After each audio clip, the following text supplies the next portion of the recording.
تطوع خيرا فهو خير له وأن تصوموا خير لكم إن كنتم تعلمون شهر رمضان الذي أنزل فيه القرآن هدى للناس وبينات من الهدى والفرقان فمن شهد منكم الشهر فليصم ومن كان مريضا أو على سفر فعدة من أيام أخر يريد الله بكم اليسر ولا يريد بكم العسر ولتكملوا العدة ولتكبروا الله على ما هداكم ولعلكم تشكرون وإذا سألك عبادي عني فإني قريب أجيب دعوة الداعي إذا دعان فليستجيبوا لي وليؤمنوا بي لعلهم يرشدون أحل لكم ليلة الصيام الرفث إلى نسائكم هن لباس لكم وأنتم لباس لهن علم الله أنكم كنتم تختانون أنفسكم فتاب عليكم وعفى عنكم فالآن باشروهن وابتغوا ما كتب الله لكم وكلوا واشربوا حتى يتبين لكم الخيط الأبيض من الخيط الأسود من الفجر ثم أتموا الصيام إلى الليل ولا تباشروهن وأنتم عاكفون في المساجد تلك حدود الله فلا تقربوها كذلك يبين الله آياته للناس لعلهم يتقون ولا تأكلوا أموالكم بينكم بالباطل وتدلوا بها إلى الحكام لتأكلوا فريقا من أموال الناس بالإثم وأنتم تعلمون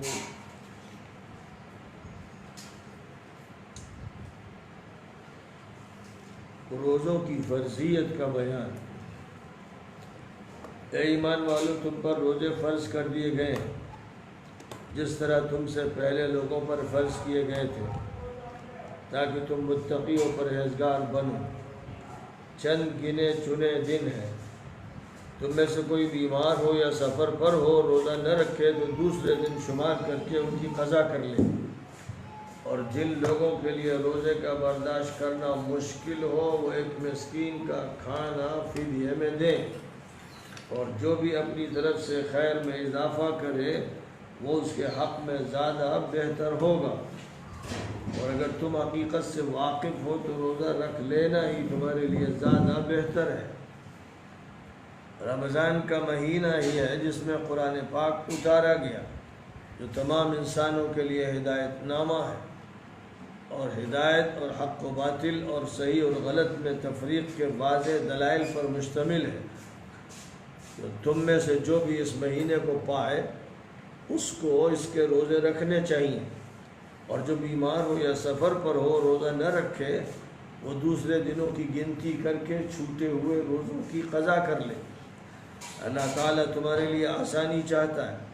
وہ تمہارے حق میں دشواری اور تنگی نہیں چاہتا اور یہ مقصود ہے کہ تم روزوں کی تعداد پوری کرو اور اللہ تعالیٰ نے تمہیں جو ہدایت دی ہے اس پر اس کی عظمت و کبریائی کے گن گاؤ اور تاکہ تم اس کی نوازشوں کا شکر ادا کرو اور میرے بندے آپ سے میرے بارے میں جب دریافت کریں تو بتا دیں کہ میں تو قریب ہوں دعا کرنے والا جب مجھ سے دعا کرتا ہے میں اس کی دعا قبول کرتا ہوں ان کو بھی چاہیے کہ وہ میرے احکام پر لبیک کہیں اور مجھ پر یقین رکھیں تاکہ راہ راست پر رہیں تمہارے لیے اسے جائز قرار دیا گیا ہے کہ روزے کی رات میں اپنی بیویوں سے جنسی تقاضے پورے کرو وہ تمہاری پوشاک ہے تم ان کی پوشاک ہو اللہ جانتا ہے کہ تم اس کے حکم سے ہٹ کر دل میں خیالات لاتے تھے اور کبھی غلط قدم اٹھا لیتے تھے اللہ نے تم پر عنایت فرمائی اور تمہاری غلطیوں کو معاف کر دیا اب تمہیں رمضان کی راتوں میں عورتوں سے صحبت کی اجازت ہے اور اسے طلب کرو جو تمہارے حق میں مقدر ہے، اور تمہیں رات کی سیاہ دھاری سے صبح کی سفید دھاری کے نمایاں ہو جانے تک، یعنی صبح صادق تک کھانے کی اجازت دی جا رہی ہے۔ پھر رات تک روزے کی تکمیل کرنا ہے۔ مساجد میں حالت اعتکاف میں عورتوں سے جنسی تعلقات کی اجازت نہیں، یہ اللہ کی متعین کردہ حدیں ہیں، ان کے قریب بھی نہیں پھٹکنا چاہیے۔ اللہ تعالیٰ اپنے احکام لوگوں کے لیے صاف طریقے پر بیان فرماتا ہے تاکہ وہ غلطیوں سے بچ سکیں۔ حرام مال سے بچنے کا حکم، اپنے درمیان باطل طریقے پر مال نہ کھاؤ اور نہ حکام رسی کے لیے مال استعمال کرو کہ لوگوں کے مال و جائیداد میں سے رشوتوں کے ذریعے کوئی حصہ جانتے بوجھتے اور گناہ کرتے ہوئے تم ہڑپ لو۔ سورۃ البقرہ کی یہ آیت نمبر 180 سے آیت نمبر 188 تک پڑھی گئیں اور ان کا ترجمہ کیا گیا، اور یہ وہ آیات ہیں جن میں رمضان المبارک کے روزوں کا حکم دیا گیا ہے، اور پورے قرآن پاک میں صرف یہی ایک مقام ہے جہاں پر روزوں کی فرضیت کا تذکرہ فرمایا گیا ہے۔ نماز کا قرآن پاک میں اور زکوٰۃ کا متعدد مقامات پر ذکر آیا ہے، لیکن روزے کا جو ذکر آیا ہے، اس کی فرضیت کا ذکر اور اس کے احکام کا ذکر، وہ صرف سورۃ البقرہ کی انہی آیات میں آیا ہے۔ اللہ تعالیٰ کی طرف سے تدریجی طور پر احکام آتے رہے۔ نماز کا جہاں تک تعلق ہے، پہلے مرحلے میں 3 وقت کی نماز لازم کی گئی، اور اسلام کے بالکل ابتدائی دور سے 3 اوقات کی نماز پڑھی جاتی رہی، اور وہ اوقات بھی فجر اور مغرب اور عشاء کے تھے، یعنی اندھیرے کے وقت کی نماز، اس لیے کہ اس وقت نماز کا پڑھنا مشکل تھا، جو ماحول تھا وہ مخالفانہ، معاندانہ اور دشمنانہ ماحول تھا، جس میں نماز تک کو گوارا نہیں کیا جا رہا تھا، جماعت کے ساتھ پڑھنے کا تو سوال ہی نہیں۔ اکیلے بھی کوئی شخص نماز پڑھتا دکھتا تو کافروں کے اندر مخالفانہ رد عمل پیدا ہوتا، تو اس لیے پہلے مرحلے میں 3 وقت کی نمازیں فرض کی گئیں، اور وہ بھی ایسے اوقات کے جن اوقات میں اندھیرا رہتا ہے، تاکہ نماز اپنے گھروں میں ادا کر لی جائے، یا اگر کسی اور کھلے مقام پر بھی ادا کی جائے تو اس کا مظاہرہ زیادہ نہ ہو۔ اور اس کے بعد پھر سن 10 نبوی میں جب حضور اکرم صلی اللہ علیہ وسلم کو معراج حاصل ہوئی، واقعہ اسراء اور واقعہ معراج پیش آیا، تو اسی معراج میں حضور صلی اللہ علیہ وسلم پر اور آپ کی امت پر 5 وقت کی نمازیں فرض کی گئیں، لیکن یہ 5 وقت کی نمازیں اس طرح تھیں کہ مغرب کی 3 رکعتیں، باقی ساری نمازیں 2 رکعت، ظہر کی 2 رکعت، عصر کی 2 رکعت، عشاء کی 2 رکعت، اور فجر کی 2 رکعت تو تھی ہی پہلے سے۔ تو مکہ مکرمہ میں جب تک قیام رہا یہی عمل رہا، اس کے بعد مدینہ منورہ منتقل ہونے کے بعد 2 رکعتوں میں اضافہ کیا گیا، ظہر کی اور عصر کی اور عشاء کی۔ فجر کی 2 رکعتیں برقرار رہیں، مغرب کی 3 رکعتیں برقرار رہیں، لیکن ظہر میں، عصر میں اور عشاء میں 2 رکعتوں کا اضافہ کر دیا گیا، اس لیے یہ نمازیں 4 رکعتی ہو گئیں، اور فجر کی 2 رکعتی باقی رہیں، اور مغرب کی 6 رکعتی باقی رہیں۔ تو یہ تیسری تبدیلی تھی، اور پھر یہ تبدیلی ہمیشہ کے لیے طے ہو گئی، لہذا عہد نبوی میں اس کے بعد پھر کوئی تبدیلی نہیں ہوئی ہے۔ بس یہ ہوا کہ عشاء کی نماز کے بعد وتر کی نماز کا اضافہ کیا گیا، اور 5 نمازوں سے ہٹ کر اس کی تاکید کی گئی، اور اس کی تاکید کے سلسلے میں جو روایتیں بیان کی گئیں، ان کی بنیاد پر بعض فقہا نے یہ فیصلہ کیا کہ یہ واجب درجے کی نماز ہے، فرض نہیں ہے لیکن واجب ہے۔ بعض دوسرے فقہا کی رائے یہ ہوئی کہ یہ سنت ہے۔ بہرحال دن و رات میں 5 وقت کی فرض نمازیں ہیں، اس پر تو پوری امت کا اتفاق ہے۔ اسی طرح روزوں کے سلسلے میں ہوا کہ حضور اکرم صلی اللہ علیہ وسلم مکہ مکرمہ میں جب تک رہے تو آپ ہر مہینے کے 3 دن کے روزے رکھتے تھے، یہ آپ کا ایک معمول تھا، لیکن اس کا حکم فرض کی حیثیت کا نہیں تھا، یہ ایک نفلی عمل تھا۔ جیسے آپ تہجد کا اہتمام کرتے تھے ویسے ہر مہینے کے 3 دن کے روزوں کا اہتمام کرتے تھے، اور عاشورہ کے روزے کا اہتمام کرتے تھے۔ عاشورہ کے روزے کا رواج بھی تھا اور حضور بھی اس کا اہتمام کرتے تھے۔ تو روزوں کے سلسلے میں جو حضور صلی اللہ علیہ وسلم کا معمول تھا وہ اس طرح کا چلا آ رہا تھا۔ اس میں کبھی ایسا بھی ہوتا کہ مہینے کے شروع کے دنوں میں، اور کبھی مہینے کے آخر کے دنوں میں، اور زیادہ تر مہینے کے بیچ کے دنوں میں، جن کو ایام 20 کہا جاتا ہے، یعنی چاند پورا ہوتا ہے جن شبوں میں، ان سے جو متعلق دن ہیں ان کا روزہ آپ رکھا کرتے تھے۔ پھر مدینہ منورہ منتقل ہوئے تو مدینہ منورہ میں وہ ہر ماہ کے 3 دن کے روزے تو چلتے رہے، اور عاشورہ کے بارے میں آپ نے دیکھا کہ یہودی بھی روزہ رکھتے ہیں، تو ان سے یہ پوچھا کہ تم لوگ عاشورہ کا روزہ کیوں رکھتے ہو؟ تو معلوم یہ ہوا کہ وہ اس لیے یہ روزہ رکھتے ہیں کہ اسی دن اللہ تعالیٰ نے حضرت موسیٰ علیہ السلام اور ان کی قوم کو فرعون کے چنگل سے نجات عطا فرمائی تھی۔ تو نبی صلی اللہ علیہ وسلم نے فرمایا نحن احق بموسیٰ منکم، ہم تم سے زیادہ موسیٰ کے حقدار ہیں۔ تو آپ نے اس اہتمام کو برقرار رکھا، یعنی عاشورہ کا روزہ آپ رکھتے رہے، اور بالکل آخری مرتبہ جب آپ نے روزہ رکھا تو آپ کو یہ خیال ہوا کہ یہودیوں اور عیسائیوں کے عمل سے ہمارا عمل مختلف ہونا چاہیے، تو آپ نے یہ بات فرمائی کہ آئندہ سال اگر مجھے عاشورہ کا روزہ رکھنے کا موقع ملا تو میں 9ویں کا بھی رکھوں گا، تاکہ اس کے ساتھ میں ایک اور تاریخ کے روزے کو جوڑ دوں اور پھر ان سے مشابہت باقی نہ رہے۔ لیکن حضور صلی اللہ علیہ وسلم کو اس کے بعد عاشورہ کا روزہ رکھنے کا موقع ملا ہی نہیں، یعنی پھر آپ اس دنیا سے رخصت ہو گئے، لہذا بس آپ نے صرف عاشورہ کا روزہ رکھا۔ لیکن یہ آپ کی بات سے سمجھ لیا گیا کہ آپ یہ چاہتے تھے کہ امتیاز برقرار رکھا جائے، اس لیے یہ رائے اختیار کی گئی کہ 9ویں تاریخ اور 10ویں تاریخ کو ملا لیا جائے، اور اگر 9ویں کو نہ ملایا جائے تو 10ویں اور 11ویں کو ملا لیا جائے۔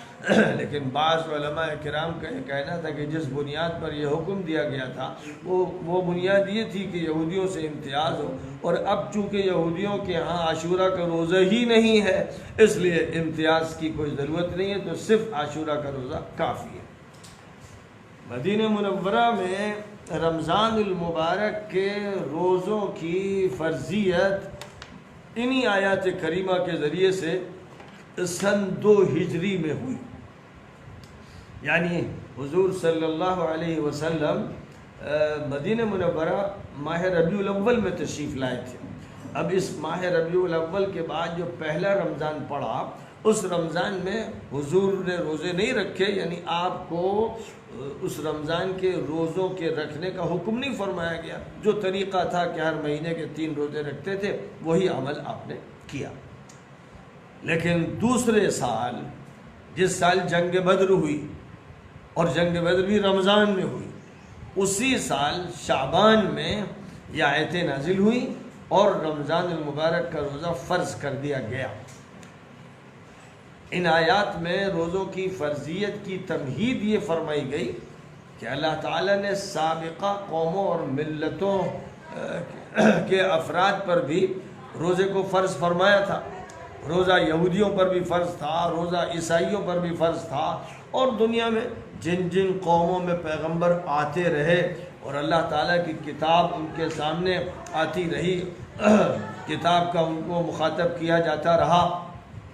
تو ان پر جیسے نماز فرض کی گئی تمام ملتوں پر فرض کی گئی، ویسے ہی روزہ بھی فرض کیا گیا، اور اسی طرح اللہ کے راستے میں مال کو خرچ کرنے کا بھی حکم دیا گیا۔ تو یہ تمہید فرماتے ہوئے کہ اللہ تعالیٰ نے جس طرح ماضی کی ملتوں اور قوموں پر روزہ فرض کیا ہے ویسے ہی تم پر بھی فرض کیا ہے، پھر اس کا مقصد بیان کر دیا گیا، اس کی حکمت ذکر کر دی گئی، اس کے نتیجے کی طرف متوجہ کیا گیا، اور یہ فرمایا گیا کہ فرضیت اس لیے ہوئی ہے کہ تم متقی بنو، اور فرضیت جتنے دنوں کے لیے ہوئی ہے وہ بھی محدود چند دن ہے، کیونکہ 12 مہینوں میں سے ایک مہینہ ہے، 29 دن یا 30 دن، تو 29 دن یا 30 دن ظاہر ہے کہ 12 مہینوں میں ایک چھوٹا سا وقفہ ہے، جس کو اس مقصد کے لیے منتخب کیا گیا ہے کہ اس میں مسلمانوں کی ایک خصوصی تربیت کی جائے۔ 24 گھنٹوں میں دن اور رات 5 وقت کی نمازوں کے ذریعے سے ایک تربیت کی جاتی ہے، اور اس تربیت کی حکمت اور اس کی مصلحت اور اس کے مقصد کو بیان کرتے ہوئے ارشاد فرمایا گیا کہ ان الصلاۃ تنہی عن الفحشاء والمنکر، بے شک نماز تمام بے حیائیوں سے، برائیوں سے روکتی ہے، یعنی اس کا یہ مقصد ہے۔ نماز کا مقصد انسان کے اندر صلاح اور نیکی اور تقوی پیدا کرنا ہے اور برائیوں سے روکنا ہے، تو اللہ تعالیٰ نے اس کو اس کا ذریعہ بنایا ہے۔ اب اگر کوئی نماز پڑھتا ہے اور اس کے ذہن میں یہ بات نہیں ہے کہ نماز اس لیے ہم پر لازم کی گئی ہے، بس وہ ایک روایتی نماز پڑھتا ہے، رسمی نماز پڑھتا ہے اور موروثی نماز پڑھتا ہے، جیسے بہت سے مسلمانوں کا حال ہے کہ نماز بھی پڑھتے ہیں اور ساتھ ہی ساتھ جو فواحش کے کام ہیں، جو بے حیائی کے کام ہیں وہ بھی کرتے ہیں، فلمیں دیکھتے ہیں اور یا تصویریں دیکھتے ہیں، گانے سنتے ہیں، رقص و سرود کی محفلوں میں شریک ہوتے ہیں، اور اگر شریک نہیں ہوتے تو گویا اپنے ٹی وی اسکرین پر ان کو اپنے گھر میں لے آتے ہیں، اپنے بیڈ روم میں لے آتے ہیں، اور آج کل تو موبائل کے ذریعے جتنے بھی پہلے سینما گھر ہوتے تھے وہ سب کے سب سمٹ اور سکڑ کر ایک موبائل کے اسکرین پر آ گئے ہیں۔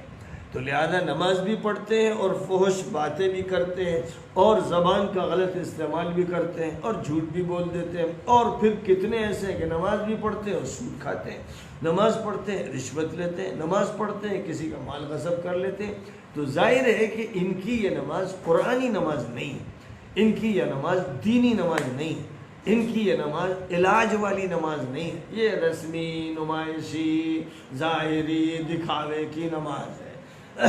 تو ایسے ہی ہے جیسے کوئی صحت مند آدمی ہو مثلا اور وہ بلا وجہ دوائیں کھا رہا ہو، یا بیمار ہو اور ڈپلیکیٹ دوائیں کھا رہا ہو، دوا کے نام سے مٹی پھانک رہا ہو، کوئی ایسی چیز استعمال کر رہا ہو جس کا مرض سے کچھ تعلق ہی نہیں اور مرض کا ازالہ گویا کہ مقصود ہی نہیں۔ بس اسی طرح روزوں کے بارے میں یہ بات اللہ کی طرف سے بالکل صاف کر دی گئی کہ تقوی کی صفت عطا کرنے کے لیے روزوں کی فرضیت ہوئی، اور تقوی کے معنی یہ ہوتے ہیں کہ ہر اس چیز سے بچا جائے جس کو اللہ نے حرام قرار دے دیا ہے، جس کو اللہ نے مکروہ قرار دے دیا ہے، جس کو اللہ اور اس کے رسول نے ناپسند فرمایا ہے، اسلام میں جس کو منکر کہا گیا ہے، گناہ کہا گیا ہے، برائی کہا گیا ہے، اس سے بچنے کے لیے روزے کی ٹریننگ ہوتی ہے۔ روزے کا جو عمل 1 مہینے تک کرایا جاتا ہے، سال بھر اسی تربیت کے سائے میں رکھنے کے لیے کرایا جاتا ہے۔ یہ بھی نہیں ہے کہ 12 مہینوں میں سے صرف 1 مہینہ یہ ڈرامہ ہوتا ہے، یہ کھیل ہوتا ہے، یہ تماشا ہوتا ہے، یہ بھی نہیں۔ اس 1 مہینے کے ذریعے پورے سال کو گرفت میں لیا جاتا ہے، پورے سال کا نظام ٹھیک کیا جاتا ہے۔ پھر اسی طرح سال بسال رمضان المبارک کے یہ مہینے سال بھر کے لیے ایک مسلمان کی خاطر کافی ہونا چاہیے۔ اگر نہیں ہوتا ہے کہ بس رمضان گزارا اور عید کے دن ہی رمضان کا کچومر نکال دیا، اس کے حصے بکرے کر دیے، اس کو توڑ کر رکھ دیا، اس کو طلاق دے دی، اس کو پیچھے پھینک دیا، جو رویہ ہے مسلمانوں کا عام طور پر رویہ، اگر یہ ہے تو پھر رمضان کا کچھ حاصل نہیں۔ پھر رمضان کا مطلب یہ ہے کہ صرف آپ اپنے اوقات کی چینجنگ کر رہے ہیں، آپ جو ہے ایک کھانا سحری کے نام سے کھا لیتے ہیں، ایک کھانا افطاری، اور پھر اس کے بعد رات کا کھانا کھاتے ہیں، اس طرح کھانوں کے اوقات بدلے ہیں اور ان اوقات میں کھانا عام دنوں کے معمول سے زیادہ کھاتے ہیں، حرص کے ساتھ کھاتے ہیں اور تحفظ کے لیے کھاتے ہیں کہ بھوک نہ لگے، خوف. بہت سے لوگوں پر ایسا خوف طاری ہو جاتا ہے کہ وہ بس جیسے بندوق کی نالی کوئی بھر دے، اپنا پیٹ بھرتے ہیں کہ گویا کہ گلے تک کھانا پہنچ جائے اور کھٹی ڈھکاریں آئیں. ظاہر ہے کہ یہ لوگ جو ہے اپنے روزے کا مذاق اڑاتے ہیں، یہ روزے کے ساتھ تفریح کرتے ہیں. انہوں نے رمضان کو پکنک بنایا ہے، یہ ان کا ایک کھانے پینے کا سیزن ہے. بڑا اللہ میاں کا ایک فضل ہے کہ ایک جبری لاک ڈاؤن ہو گیا ہے، ورنہ رمضان کے نام پر زور کے بعد سے بازاروں میں جو بھیڑ ہوتی اور عورتیں ہوتی اور مرد ہوتے، اور پھر اس کے بعد عورتیں جو چولہے میں چکی میں ہوتی اور لوگ جو ہے طرح طرح کی چیزیں خرید رہے ہوتے کہ لگتا کہ بس آج ہی شادی ہے، آج کوئی تقریب ہے، آج ہی پوری پکنک منانی ہے، اور جتنی چیزیں افطار کے عنوان سے بازار میں مل رہی ہیں سب لے کے آتے اور دھڑلے سے پیسہ خرچ کرتے. یہ سارا کام وہ کرتے اور پھر اس کے بعد سحری کی تیاریاں شروع ہو جاتی. رات بھر دکانیں مسلم محلوں میں کھلی ہوتی، کہیں کباب بک رہے ہوتے اور کہیں کھچڑا بک رہا ہوتا اور مسلمانوں کی بھیڑ رات بھر ہوٹلوں کے گرد منڈلانے والی اور بس کھانے کے چکر میں ادھر ادھر پھرنے والی. یہ وہ تصویر رمضان کی تھی ہر سال، اور یہ وہ تصویر ہے جس کا قرآن سے کچھ تعلق ہے. اس تصویر کا تعلق نبی اکرم صلی اللہ علیہ وسلم کی سیرت سے اور سنت سے اور حدیث سے اور نظام سے تعلق ہے. یہ ایک شیطان کی پیدا کردہ تصویر ہے جس نے ہمارے اس تربیتی پروگرام کو تفریح بنا دیا ہے، کھانے پینے کا زمانہ بنا دیا ہے. تھوڑی دیر کے لیے جو بھوک کا احساس بھی ہو اس کو مٹانے کا یہ طریقہ ہے کہ دن بھر سونا ہے. سحری کھانا ہے، نماز پڑھی تو پڑھی، نہیں پڑھی تو بھی کوئی بات نہیں. فجر کی نماز کا وہ اہتمام بھی جو ہونا چاہیے نہیں ہوتا ہے، اور اس کے بعد پھر جو سوتے ہیں تو بس دن کا اکثر حصہ سونے میں گزار دیتے ہیں. پھر جو وقت بچتا ہے وہ صرف افطاری سونگھنے میں اور بازار میں اسے تلاش کرنے میں اور گھر میں پکوانے میں ساری توجہ اس پر مبذول رہتی ہے. اور پھر مغرب کے بعد سے لگتا ہے کہ اب گھر میں انسانی بکرے ہیں جو چرتے رہیں گے رات بھر، چریں گے اور جگالی کریں گے، چریں گے اور جگالی کریں گے. یہ وہ تصویر پوری دنیا میں مسلمانوں نے رمضان کی پیش کر رکھی تھی. تو اللہ میاں نے کہا کہ لاک ڈاؤن کرو. اللہ میاں نے ایک کیڑے کو بھیجا، اس کے ذریعے پہلے لوگوں کو ٹھیک کرنا شروع کیا، حکومتوں کو بھی جھکا دیا، اور اس کے بعد یہ حکومتوں کو حکم دے دیا کہ اب تم جو ہے لاک ڈاؤن کرو اور یہ کرو وہ کرو. انہوں نے خود اپنے اوپر بھی مسلط کیا اور سب پر مسلط کیا. نتیجہ یہ ہوا کہ سب سدھر گئے، سب سدھر گئے. ورنہ وہ طوفان بدتمیزی ہوتا غیر مسلموں کے یہاں، وہ بے حیائیاں، وہ بدماشیاں، وہ عورتوں کی ہراسنگ، وہ شراب اور وہ کباب اور وہ ہوٹلوں میں جانا اور قہوہ خانوں میں جانا اور سینما گھروں میں جانا اور باروں میں جانا. کیا کیا نہ ہوتا ہی تھا، ہمیشہ ہوتا تھا. اور پھر جہاں حالات بدلیں گے یہ سب ہونا شروع ہو جائے گا. یعنی لگتا تھا کہ شیطان پوری طرح ناچ رہا ہے، ابلیس پوری طرح سے ان کی قیادت کے لیے آ گیا ہے، اور یہ سب جو ہے انسان بھی باقی نہیں رہے. یہ ہے معاشرہ. معاشرہ یہ ہے، اس کا مطلب یہ ہو کہ معاشرہ اسی کا محتاج ہے کہ خدا کی طرف سے ڈنڈے لگیں، جوتے لگیں اور ان پر لاک ڈاؤن ہی مسلط رہے. جب تک یہ مسلط رہے گا یہ سدھرے رہیں گے، کم از کم گھر میں پڑے رہیں گے. ورنہ حالت یہ جوانوں کی کہ گھروں سے نکلتے ہیں تو رات کے 12 بج جائیں، 1 بج جائیں، ماں تڑپتی رہے اور باپ پریشان رہے. نہ ان لڑکوں کو ماں باپ کا خیال ہے، نہ ان کی خاطر کا خیال ہے، نہ ان کی نیند کا خیال ہے. جن کے دن بچوں کے بچپن میں اس طرح گزرتے تھے کہ وہ اپنی نیند حرام کرتے تھے، بچے کے لیے جاگتے تھے، پھر اس کے بعد وہ بچے کے بگاڑ کی وجہ سے روتے جاگتے. یہ ہے معاشرہ. اس معاشرے کا علاج کیسے ہوگا؟ حکومت کے نہ ڈنڈوں نے علاج کیا، نہ جیلوں نے علاج کیا، نہ پولیس نے علاج کیا، نہ دستور نے علاج کیا، نہ قانون نے علاج کیا، اور اللہ میاں کے ایک کیڑے نے علاج کر دیا۔ تو اس کا مطلب خدائی نظام ہی چاہیے۔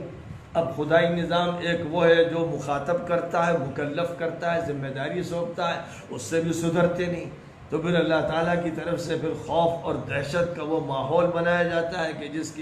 جس کی وجہ سے سب کے کسبل ڈھیلے ہو جائیں، اور اس کے بعد اپنے گھروں میں پڑے رہیں۔ اب ہر لڑکا، ہر نوجوان جو دوستوں یاروں میں رہتا تھا، اماں کے پاس ہے، ابا کے پاس ہے، تو کتنا اچھا وقت آیا ہے۔ لوگ گھروں میں رہ رہے ہیں، باہر منڈلاتے تھے اور بدماشیاں کرتے تھے، جو کماتے تھے وہ بھی زیادہ تر حرام کماتے تھے، اور جو نہیں کماتے تھے وہ منڈلاتے تھے اور باہر پھرتے رہتے تھے اور چرتے رہتے تھے۔ یہ زندگی کی صورتحال تھی۔ رمضان المبارک اس لیے عطا فرمایا گیا، اور یہ روزے اس لیے فرض کیے گئے کہ انسان اپنے نفس پر کنٹرول سیکھ لے، اور غریبوں کی بھوک سے واقف ہو جائے، اور تنگ دستی میں کیسے گزرتی ہے اس کا عملاً تجربہ ہو۔ یہ اسی وقت ہوگا جب کہ تھوڑا سا سحری کا کھانا تھوڑا سا ہو، تاکہ پورے دن میں احساس ہو کہ میں نے کھانا نہیں کھایا ہے، بھوک کی شدت کا احساس ہو، پیاس کی شدت کا احساس ہو، اور پورے دن کام ہو، آرام نہ ہو۔ جیسے کام ہر دن میں ہوتا ہے، رمضان میں کام المضاعف ہوگا۔ یہ نہیں کہ کام کم ہو جائے اور سونا زیادہ ہو جائے، یہ نبوی طریقہ نہیں ہے، یہ اسلامی طریقہ نہیں ہے، یہ قرآنی طریقہ نہیں ہے، یہ سب لوگوں کے پیدا کردہ شیطانی طریقے ہیں۔ روزے کو گزارنے کے مختلف طریقے شیطان نے پڑھائے، اور اس کی تعلیم کے ماتحت اللہ کی تعلیم کو کنارے رکھ کر یہ روزوں کو بھی پھونک کے رکھ دیتے ہیں۔ جیسے نماز کو نمائش اور دکھاوے میں جلا دیتے ہیں، سوخت کر دیتے ہیں، ویسے ہی صورتحال رمضان المبارک کے روزوں کی بھی۔ جو بھی سن رہے ہیں اور جو بھی سنیں گے ان سے کہنا ہے کہ 20 دن گزر چکے، 21واں دن چل رہا ہے، ذرا 20 دن کے سلسلے میں پیچھے مڑ کے دیکھیے کیا کمایا، کتنا کمایا۔ حضور اکرم صلی اللہ علیہ وسلم نے ایک موقع پر یہ بات فرمائی تھی کہ جس پر رمضان گزر جائے اور اسے مغفرت کا سامان نہ ہو، خدا اسے تباہ کرے، خدا اسے ذلیل کرے، خدا اس کی ناک رگڑ دے۔ اتنا ذلیل، اتنا محروم، اتنا بدقسمت کہ اس موسم بہار میں بھی وہ اس بہار کو حاصل نہیں کر سکا، اس سے زیادہ بدقسمت کون ہوگا؟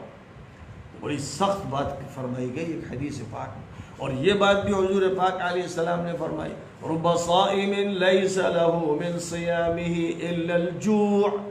بہت سے لوگ روزہ رکھتے ہیں سوائے بھوکے رہنے کے انہیں کچھ نہیں ملتا۔ رب قائم لیس له من قیامه الا السحر۔ بہت سے لوگ رات میں نماز پڑھتے ہیں تراویح سے لے کر تہجد تک، لیکن ایسی ہوتی ہے کہ سوائے بیدار ہونے اور جاگنے کے کچھ نہیں ملتا۔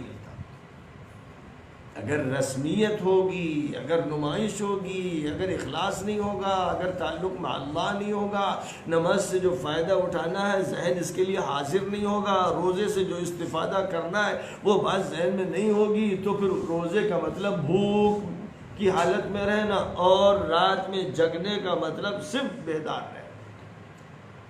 نہ جگہ کرنا۔ تو روزہ بھی ایک بڑی نیت کے ساتھ، نماز کی بھی ایک بڑی نیت ہے، اور اس نیت کا پھر ایک اثر بتایا گیا، لعلکم تتقون، اس لیے فرض کیا گیا ہے کہ تم متقی بن جاؤ۔ اور متقی کا مطلب یہ ہوا کہ جو حلال پر قناعت کرے، حرام کے قریب نہ جائے، حرام کی کمائی کا ایک لقمہ اس کے پیٹ میں نہ جائے، حرام کے کمائے ہوئے مال کا ایک کپڑا اس کے بدن پہ نہ ہو، حرام پیسے کمائے ہوئے، حرام کمائے ہوئے پیسوں کی ایک اینٹ اس کے مکان میں نہ لگی ہوئی ہو۔ اس کے لیے تو روزہ مفید ہے اور نماز مفید ہے، وہ تو متقی بنے گا۔ لیکن جو یہ کرتا ہے کہ ایک طرف خوشبو کی چیزیں لیتا ہے، پھول اکٹھا کرتا ہے، پھر کوڑا لاتا ہے انہی پھولوں پہ ڈالتا ہے، اور عطر جمع کرتا ہے، پھر غلاظت لاتا ہے اس عطر پہ ڈالتا ہے، تو اس پاگل اور سنکی کا کوئی علاج ہے؟ یہ اپنے روزوں کو خراب کرتا ہے۔ روزے کے دنوں میں فلمیں دیکھ رہا ہے،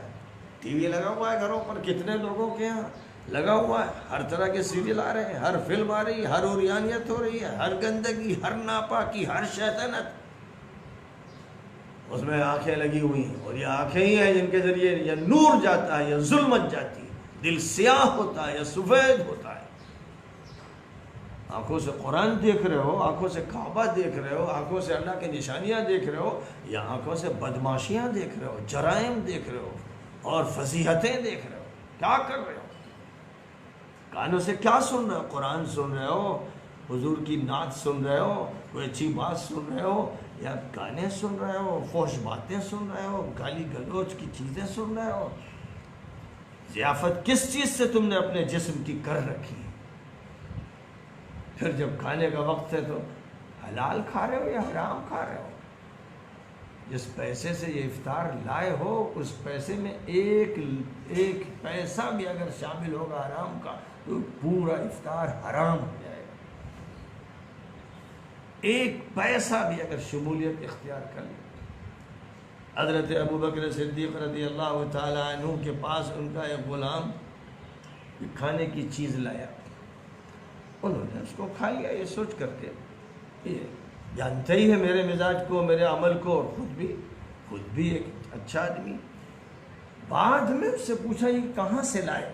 تو اس نے کہا کہ میں کاہن کا کام کرتا تھا، یعنی لوگ میرے پاس آتے تھے، اپنی قسمتیں پوچھتے تھے، اور میں یہ سب دھندا ایک زمانے میں کرتا تھا، تو اس وقت مجھے پیسے دیے گئے تھے، انہی پیسوں سے میں یہ لے کے آیا۔ حضرت ابوبکر صدیق نے سر پکڑ لیا، بس سمجھیے کہ جیسے ان کی جان پر بل آئی، اور اس کے بعد کہا کہ تو نے تو غضب کر دیا۔ پھر انگلی منہ میں ڈالی اور پانی ڈالا اور قے کرنی شروع کی کہ جو میں نے جتنا کھایا ہے ایک ایک اس کا حصہ ریشہ باہر آ جائے۔ قے کر کر کے اپنی جان پر ان کی جان ہلکان ہو گئی، لیکن پھر قے کر کے سارا کھایا ہوا نکال کے دیا۔ حضرت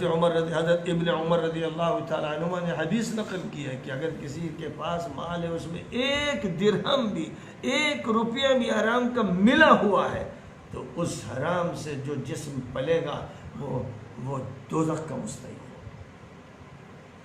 ایک روپیہ بھی نہیں ہونا چاہیے، بالکل پورا مال صاف ستھرا اور حلال ہونا چاہیے، اور پورا ہی مال حرام کا ہے تب تو وہ جہنمی انسان، خبیث مجرم، شیطان وقت ہے۔ فرمایا کہ کل لحم نبت من سحت فالنار اولا بہ، ہر وہ گوشت جو حرام مال سے پلا بڑھا نشو و نما پایا، دوزخ جو ہے اس کی مستحق ہے۔ تو اس تقوی کے لیے روزے فرض کیے گئے، اور ابھی تو بڑا وقت باقی ہے، 20 دن نکل گئے ہیں۔ اگر آدمی 20 دن کے بعد بھی توبہ کر لے اور یہ طے کر لے کہ رمضان کا حق ادا کرنا ہے، اللہ کو راضی کرنا ہے، اور نبی کی خوشی حاصل کرنا ہے، اور قرآن پر عمل کرنا ہے، اور ایک متقی انسان بن کر زندگی گزارنا ہے، یہ فیصلہ بڑا فیصلہ ہے، جرأت مندانہ فیصلہ ہے، مردوں کا فیصلہ ہے، لیکن یہ فیصلہ کیے بغیر چارہ کار نہیں ہے۔ اللہ تعالیٰ نے بڑی سہولتیں دی ہیں حکم میں۔ کوئی شخص نماز کھڑے ہو کر نہیں پڑھ سکتا، فرض نماز بیٹھ کر پڑھنا جائز، بیٹھ کر بھی نہیں پڑھ سکتا، اتنا بیمار ہے لیٹ کر پڑھنا جائز، یعنی اس کو سہولت دی جا رہی ہے، کیونکہ اللہ تعالیٰ کا اصول ہے کہ لا یکلف اللہ نفسا الا وسعہا، انسان کی قدرت سے زیادہ اللہ حکم نہیں دیتا، جتنے بس میں، جتنا بھی اس کے بس میں ہے اس سے زیادہ نہیں۔ جس آدمی کے پاس رقم کم ہے، اب اس سے کہا جائے نہیں اس کی دگنی لانی ہے، تو اس کا مطلب یہ کہ اس کو عذاب دیا جا رہا ہے، سزا دی جا رہی ہے، اس کے بس میں نہیں، وہ کر نہیں سکتا۔ تو جب نہیں کر سکتا تو اسی لیے فرمایا کہ جتنی رقم اسی میں حق ادا کرو، اور اتنا ہی حق تم سے مطلوب ہے، اس سے زیادہ مطلوب نہیں۔ یہ فرمایا گیا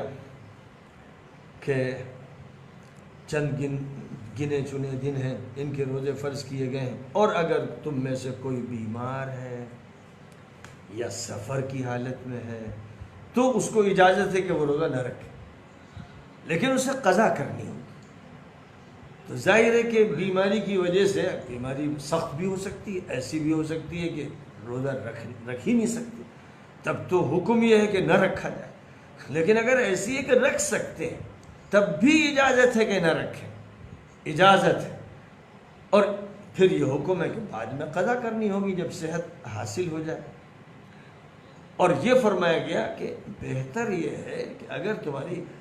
سکت میں ہے، بس میں ہے کہ روزہ رکھ سکتے ہو، تمہارے لیے بہت زیادہ سخت نہیں ہے اور بیماری اتنی شدید نہیں ہے، تو روزہ رکھ لینا بہتر ہے، کیونکہ رمضان والی برکت پھر نہیں ملے گی۔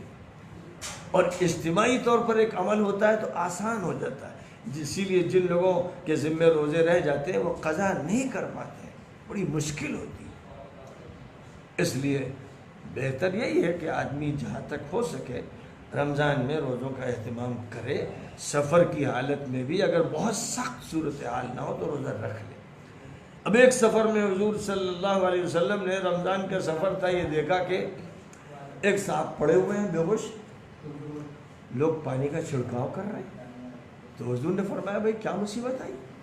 کہنے لگے روزہ رکھتے رہے اور برداشت نہیں کر سکے، سخت گرمی تھی اور توقع گر گئے۔ تو نبی صلی اللہ علیہ وسلم نے فرمایا لیس من البر الصیام فی السفر، یہ نیکی کی بات نہیں ہے کہ ایسے سفر میں روزہ رکھا جائے، نہیں رکھنا چاہیے۔ کیوں رکھا روزہ؟ اپنے اوپر مشقت اتنی ڈالنا کہ آدمی بیمار ہو جائے، پریشان ہو جائے، یہ اللہ کا حکم نہیں ہے۔ اللہ نے دین کو آسان بنایا ہے، دین کو اللہ نے مصیبت نہیں بنایا ہے۔ دین کے جو مقاصد اللہ نے متعین کیے ہیں وہ بھی انسان کے فائدے کے لیے۔ اللہ میاں کو کوئی ضرورت نہیں پڑی ہے کہ آپ بھوکے رہیے، کوئی ضرورت نہیں ہے اللہ کو کہ آپ پیاسے رہیے۔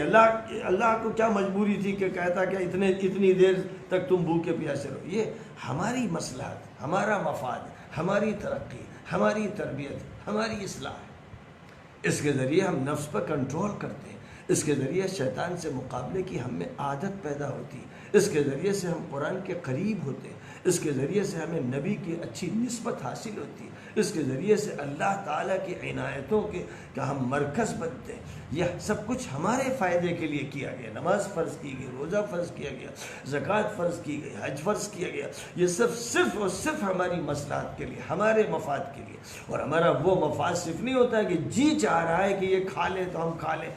بہت سے ایسے اوقات ہوتے ہیں کہ آدمی کا جی چاہتا ہے کسی کو، اور جس چیز کا جی چاہا وہی اس کے لیے زحمت کا سبب بن جاتا ہے۔ اور تیز مرچ کی نہاری کھانے کا جی چاہ رہا ہے اور کھا لی خوب، اور اس کے بعد جو پیٹ کی خرابی ہوئی اور اینٹھن ہوئی اور تکلیف ہوئی اور پھر اسہال ہوا اور دست آئے تو معلوم ہوا کہ جسم ہلکان ہو گیا، وہ کھانا پینا سارا خود بھی گیا اور جسم کے آدھے حصے کو لے گیا۔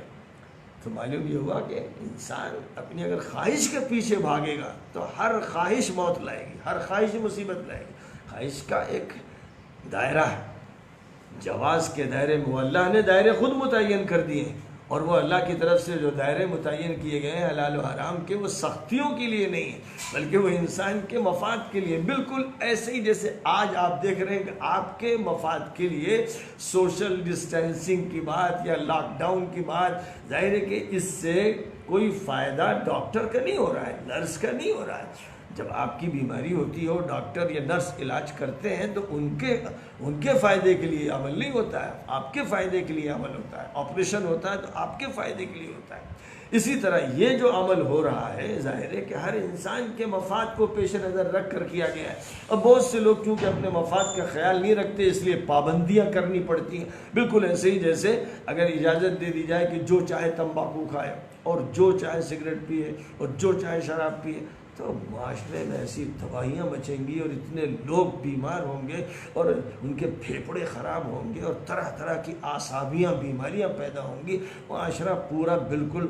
تباہ و برباد ہو جائے گا۔ اس لیے سختیاں کرنی پڑتی ہیں کہ تمباکو استعمال نہیں ہونے دیا جائے گا، شراب پر پابندی لگائی جا رہی ہے، ڈرگس استعمال نہیں کی جائیں گی۔ یہ جو پابندیاں لگائی جاتی ہیں یہ لوگوں کے مفاد میں لگائی جاتی ہیں۔ اب چونکہ لوگوں میں ہر طرح کے ہیں، سمجھدار بھی ہیں، بے وقوف بھی ہیں، وہ بھی ہیں جو بات سے مانتے ہیں، وہ بھی ہیں جو لاس سے مانتے ہیں، ہر طرح کے انسان ہیں، اس لیے مختلف طریقہ کار اختیار کیے جاتے ہیں۔ لیکن اللہ تعالیٰ نے بنیادی طور پر یہ بات فرمائی کہ اگر کوئی مریض ہے اور وہ مرض خود اپنا سمجھ رہا ہے، ڈاکٹر یہ کہہ رہا ہے کہ آپ کو اس مرض میں روزہ نہیں رکھنا چاہیے، یعنی میرا طب یہ کہہ رہا ہے، میری میڈیکل سائنس کہہ رہی ہے، یہ نہیں کہ صاحب میں ہندو اور آپ مسلمان، اس لیے نہیں، بلکہ اس وجہ سے کہ طب کا تقاضا ہے، تو اس وقت پھر مریض کو چاہیے کہ روزہ نہ رکھے،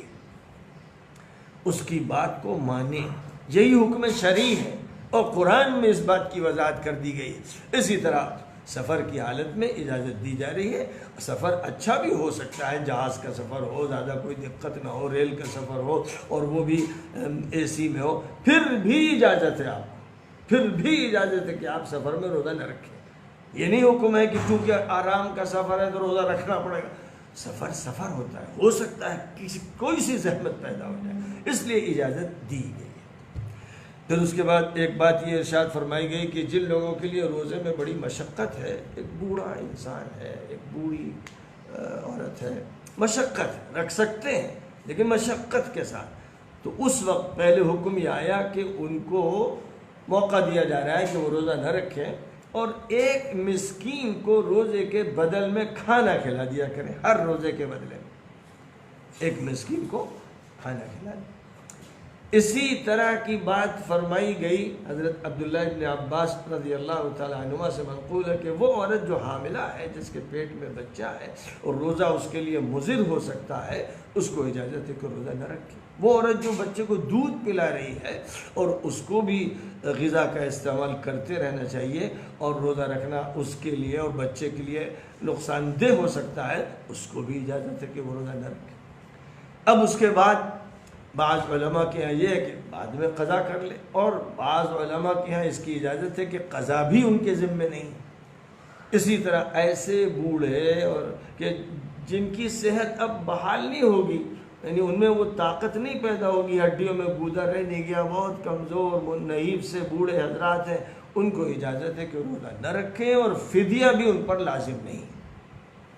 تو بڑی رعایتیں عطا فرمائی گئی، لیکن جو رکھ سکتا ہے روزہ، فرمایا گیا بہتر اس کے لیے یہ ہے کہ رکھ لے، اس میں برکت بھی ہے اور اس میں بہت سے نفسیاتی فائدے بھی ہیں، روحانی فائدے بھی ہیں، جسمانی فائدے بھی ہیں اور اللہ سے تقرب بھی ہے۔ اور پھر رمضان المبارک کا جب ذکر فرمایا گیا کہ رمضان کے روزوں کی جو فرضیت ہوئی ہے، اس کے پس منظر کو سمجھیے کہ یہ وہ مہینہ ہے جس کا انتخاب اللہ تعالیٰ نے قرآن پاک کے نزول کے لیے فرمایا۔ روزے تو فرض کیے گئے قرآن پاک کے نزول کی پہلی تاریخ کے 15 سال کے بعد۔ سب سے پہلا جو عمل ہوا ہے رمضان کے مہینے میں وہ قرآن پاک کے نزول کا ہوا ہے، اور اس کے لیے اللہ تعالیٰ نے پورے رمضان میں سے جس شب کا انتخاب فرمایا وہ شب قدر تھی، تو شب قدر سے قرآن پاک کا نزول شروع ہوا، آسمان سے زمین پر اس کا نزول اس طرح ہوا کہ جبرائیل امین حضرت محمد مصطفیٰ صلی اللہ علیہ وسلم کے پاس قرآن پاک کی وہ پہلی آیات جو سورۃ العلق کی 5 آیتیں ہیں لے کر تشریف لائے۔ اور یہ بات ارشاد فرمائی گئی کہ اللہ تعالیٰ نے قرآن تو ہدایت کے لیے اتارا ہے اور ہدایت کے دلائل بھی دیے اور ہدایت کو واضح فرما دیا، تو یہ جو ہدایت قرآن کے ذریعے فراہم کی گئی، اسی ہدایت کے لیے اللہ نے روزے فرض کیے، اسی ہدایت کے لیے نماز فرض کی گئی، اسی ہدایت کے لیے زکوٰۃ اور حج اور دیگر فرائض عائد کیے گئے، کیونکہ ہدایت جو ہے یعنی انسان صحیح راستے پر چلے، صحیح سوچے، صحیح بولے، صحیح کہے، صحیح لکھے، یہ جو مطلوب ہے، اس ہدایت اسی کا نام ہوتا ہے۔ تو اس کے لیے ضروری ہے کہ تربیت اچھی ہو، ٹریننگ اچھی ہو، تزکیہ نفس ہو، اصلاح کا عمل ہو رہا ہو، کنٹرول پاور پیدا کیا جائے، صبر کی عادت ڈالی جائے، تحمل و برداشت کی صفات سے متصف کیا جائے، یہ ساری صفات اسی طرح پیدا ہوتی ہیں۔ اللہ نے ان کے لیے یہ ایک عظیم الشان نظام طے فرمایا۔ تو رمضان المبارک کے لیے فرمایا گیا کہ فمن شہید منکم الشہر فلیصم، جو بھی یہ مہینہ پائے اس کو چاہیے کہ روزہ رکھے، لیکن پھر فرمایا گیا ومن كان مريضا او على سفر فعدة من ایام اخر، جو بیمار ہو یا مسافر اس کو یہ اجازت ہے کہ روزہ نہ رکھے، لیکن اس کو قضا کرنی ہوگی۔ بیمار صحت یاب ہو کر قضا کرے گا، اور مسافر سفر سے واپس آ کر قضا کرے گا۔ اور پہلے بھی بات گزر چکی ہے کہ بہتر یہ ہے کہ اگر بہت مشقت نہ ہو سفر میں اور بیماری میں تو روزہ رمضان میں رکھ لینا ہی بہتر ہے۔ پھر بھی اگر کسی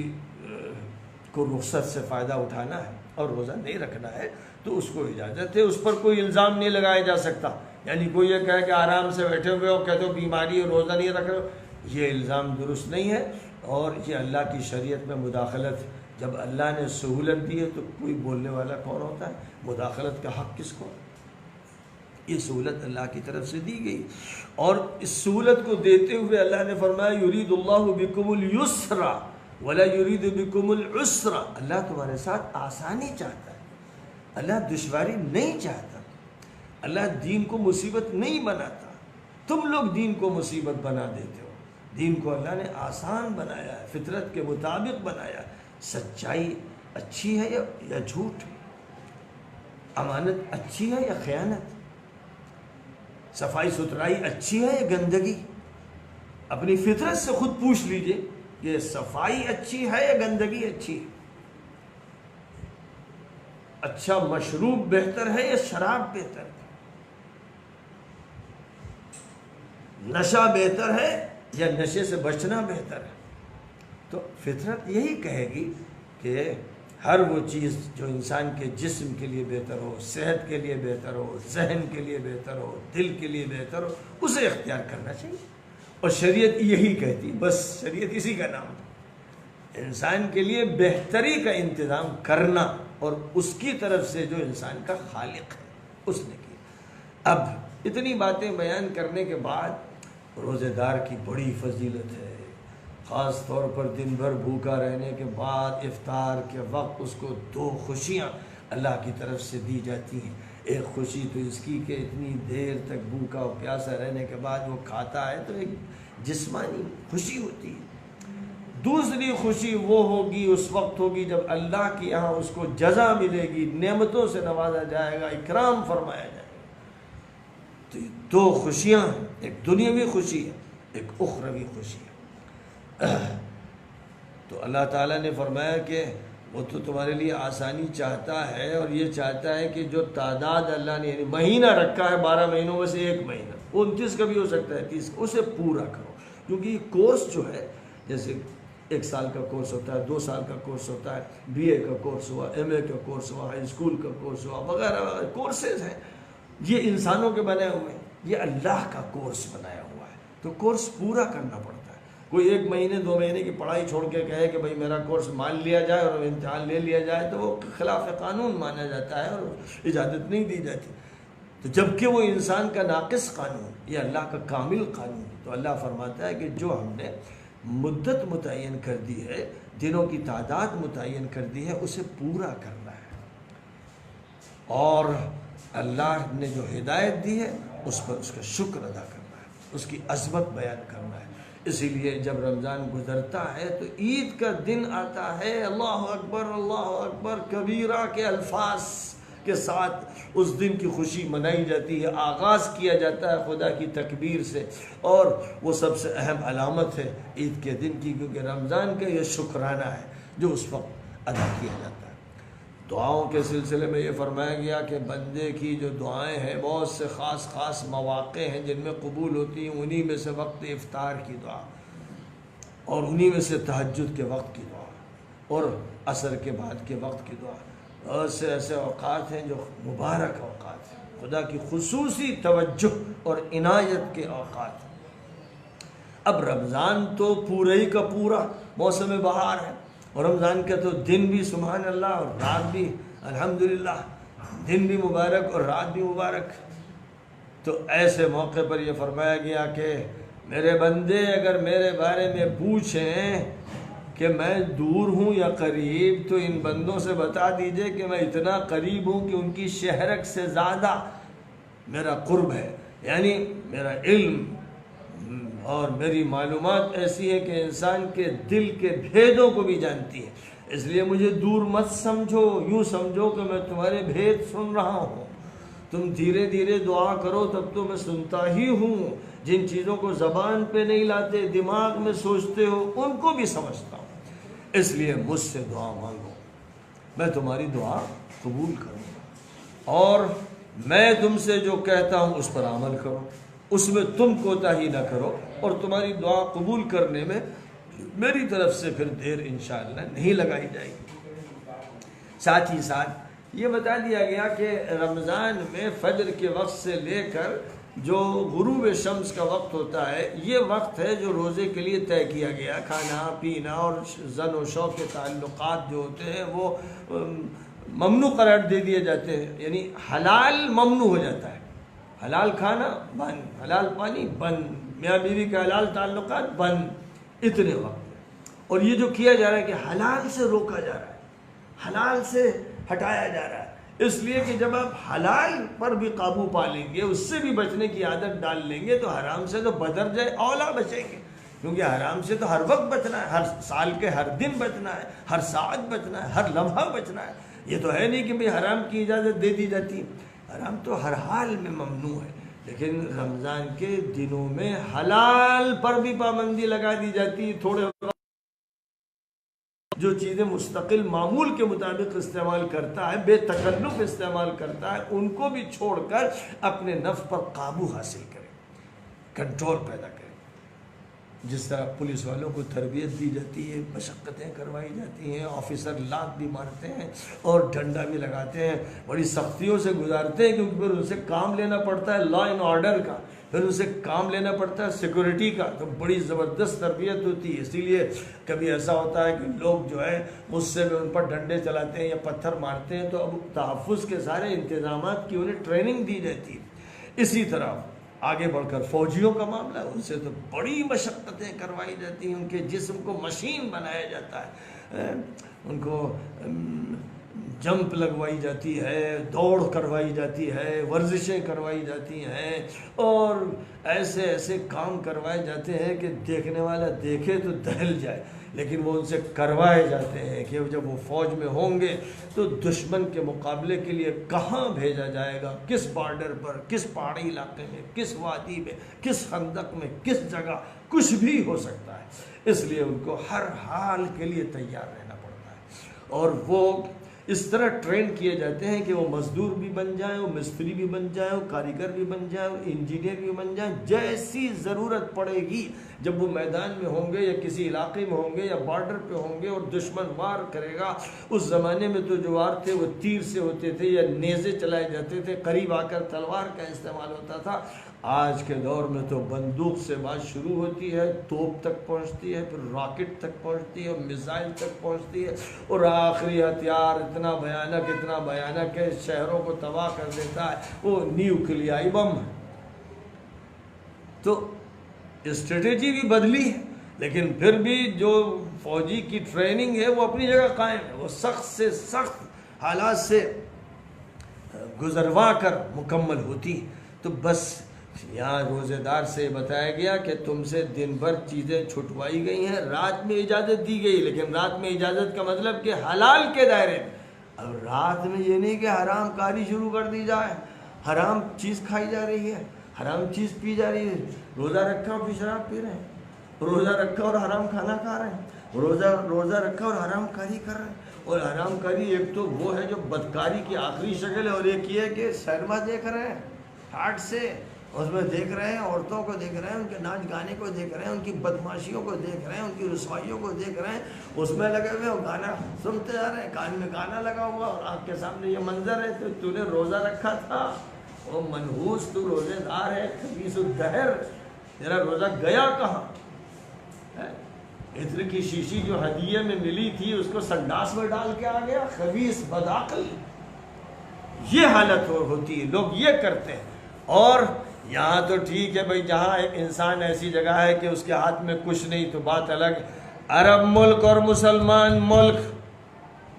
جن کے حکمراں مسلمان ہیں، وہ اپنے یہاں ڈش اینٹینا لگانے کی اجازت دے کر اور ہر طرح کی فلموں کے راستے کو ہموار کر کے رمضان کی راتوں کو جس طرح پوری قوم مسلم کے لیے برباد کرتے ہیں،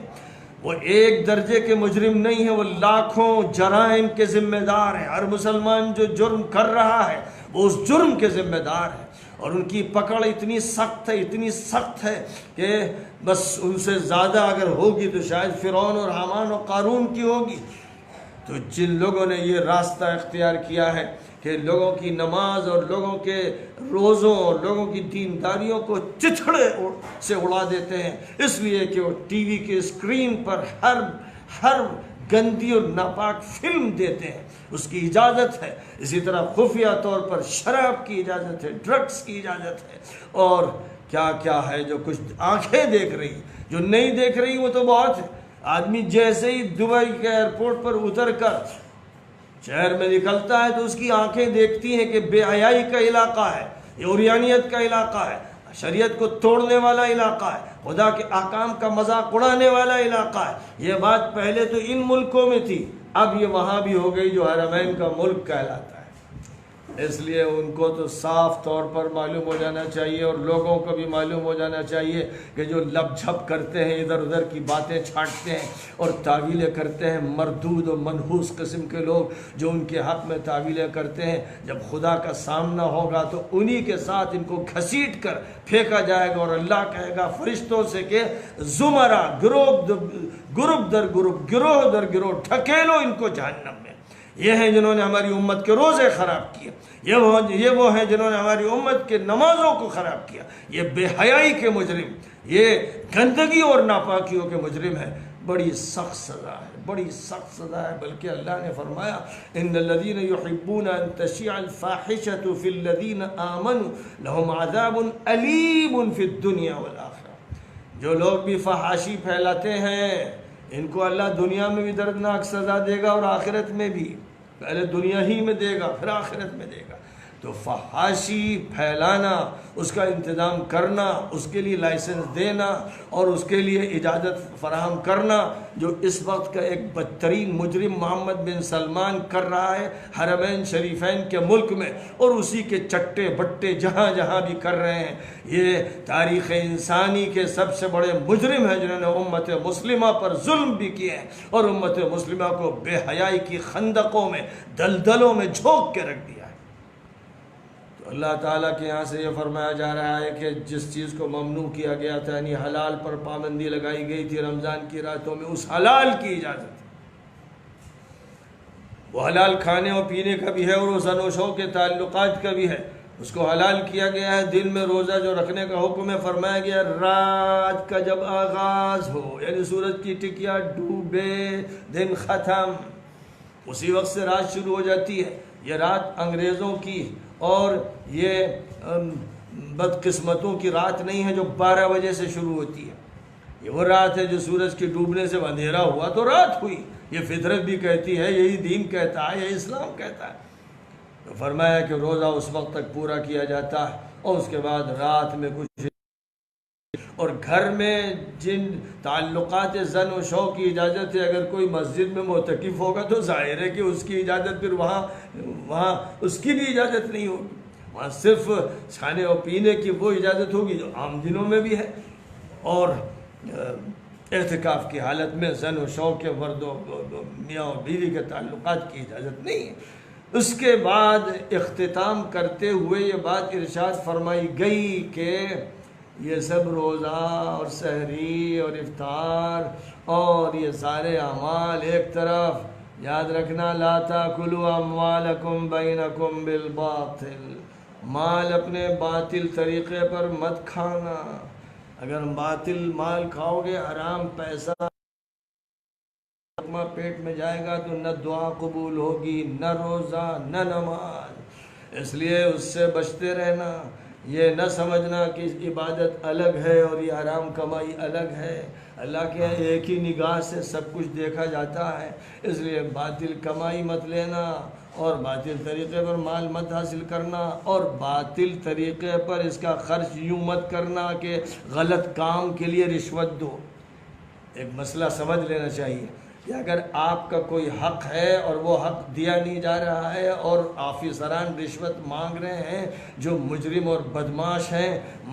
لٹیرے، تو آپ کا اس مال کو دینا دفع ظلم کہا جاتا ہے شریعت میں، آپ ظلم کو دفع کر رہے ہیں، آپ کے لیے وہ رشوت شمار نہیں ہوگا شریعت میں۔ یعنی شریعت چونکہ آپ کو مجبور دیکھ رہی ہے کہ آپ دینا نہیں چاہتے، لیکن وہ مجرم آپ کو اجازت نہیں دے رہا ہے اپنا گھر بنانے کی، اپنی بلڈنگ بنانے کی، جس کی شریعت نے اجازت دے رکھی ہے، وہ بیچ میں رشوت خور آفیسر گھسا ہوا ہے، تو اس کو جب آپ دیں گے تو وہ تو رشوت خور جہنمی ہوگا۔ لیکن جو رشوت کے نام سے پیسہ دے رہا ہے، یہ دفع ظلم ہوگا، رشوت نہیں۔